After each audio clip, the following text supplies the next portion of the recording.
Dispatching all biters. My quest to free the country of zombies. By Mystic Alchemist. Copyright 2020 Mystic Alchemist. All rights reserved. Written in Australian English. This book is a work of fiction. Names, characters, places and incidents are either a product of the author's imagination or are used fictitiously. Any resemblance to actual people living or dead, events or locales is purely coincidental. Chapter 9. Prairie Stop.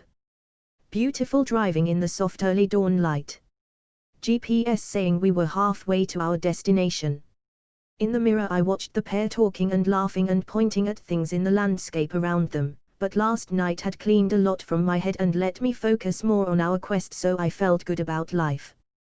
During the morning the land slowly changed until after one hill I could see forever ahead. So different I stopped. Prairie land, Nigel said. Flat and dry. No places to hide. If we find someone else we'll have to fight, Nigel said, looking to his companion. She's good with a rifle too.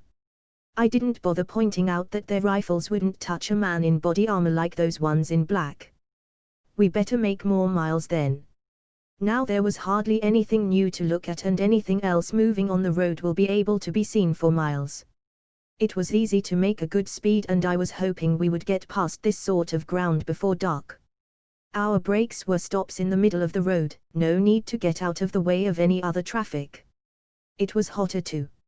Our stash of chocolate soft and squishy, but no one said not to eat it. I saw it before the pair flashed their light to warn me. A freight truck behind us. Still miles away, but if we could see him, then he could see us. I waved acceptance and kept driving while looking for somewhere to get off the roadway and hope they didn't bother to stop. The truck was maybe only a mile away when a wide pull-out place appeared, both us driving in and making for the furthermost bit of dirt. Both the others with rifles out and squatting behind the far side of the truck back. I joined them with my axe. This is exciting, Geraldine the Brave said as she checked the rifle in her hand.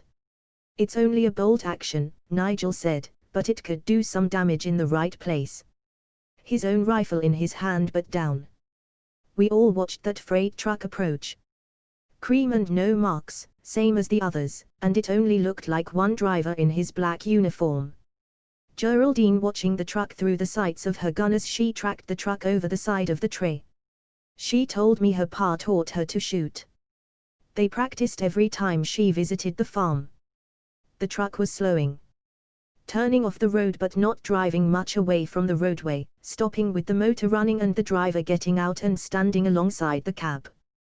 We could see his black uniform clearly, and even though he'd been driving he had a black helmet covering all his face, a smoke color visor masking his eyes. The good thing was that I couldn't see a gun holster on either side. Then both his hands came down his body and he made an action I'd done often myself, and soon there was a stream of water splashing on the dirt. Shoot his doodle, Nigel said, aiming with his rifle too. That should be soft. Geraldine shot first and the stream stopped dead, both his hands still near his groin and loud swearing coming from his direction. Dead-eye Dick, I said. I needed to take the initiative, and seeing the man hopping around holding his groin I ran around the side of Nigel's truck and ran toward the man, my axe in my right hand, blood dripping from his hands as I came closer. Why'd you shoot me? The man in black yelled as I got close, steps of the others running behind me. I'm on your side. What side is that? I yelled back.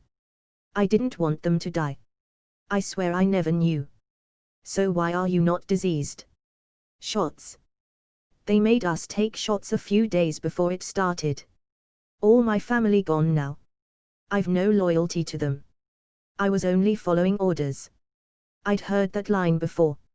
So why didn't you leave when you knew? I said loudly. What you carrying? Nigel said, close to my left side while the man was thinking of an answer. I just drive. Our man in black's hesitation made my mind up and my axe was swinging in my arm as I walked closer to him. He didn't expect anything since I was still swinging the arm low down, but he realized when the steel severed the end of his right leg, his body falling down with a loud bellow, and that stopped when I powered the pointed end of my axe into the back of his helmet. He was on our side, Nigel bleated. He was going to help us. He wanted to trick us, his companion said. I didn't trust him. That was a good shot, I said, Geraldine the Brave smiling. I always wanted a target like that. I better be careful then, Nigel said, making Geraldine laugh even more. I did like this girl. Let's see what he was hiding, I said, making for the back of the long covered trailer. My axe made short work of the locks and Geraldine tried to open the catches, but in the end it needed all three of us to get the door moving, but I knew before the door was open, the smell of the undead hard to hide. The whole trailer was filled half high with bodies. Men and women and children all piled in line. Head one end, feet the other. Amongst that mess I could hear one moaning. Maybe they'd missed him. There were screens in his cab, Nigel said after we'd all seen the contents enough. That's a job for a mechanic, I said, and he was running for the cab while we walked more slowly. I like being on your quest, Geraldine the Brave said directly to me.